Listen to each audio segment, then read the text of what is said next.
శ్రీమద్ భగవద్గీత 14వ అధ్యాయము 8, 9, 10, 11వ శ్లోకములు.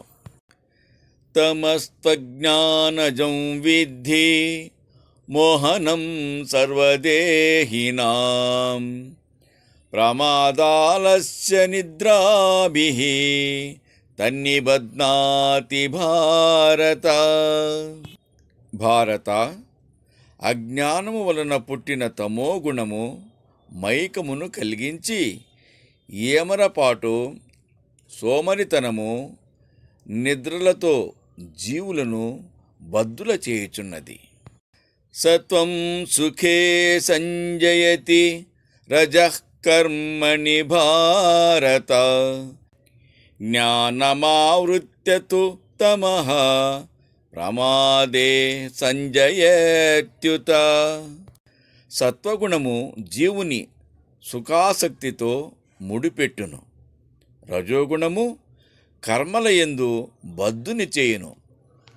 తమోగుణము జ్ఞానమును కప్పివేచి ప్రమాదమున పడవైచును. రజస్తమచ్చాభిభూయ సత్వం భవతి భారత రజసత్వం తమచ్చైవ తమస్సత్వం రజస్తతా. అర్జున, రజోగుణ తమోగుణమును నణచివేచి సత్వగుణము ఒకప్పుడు పైకొనును. ఒకప్పుడు సత్వ తమోగుణములను నణిచి రజోగుణము పైచేయగును. మరొకప్పుడు సత్వ రజస్సులను తూలబుచ్చి తమోగుణము పెచ్చు పెరుట కలదు.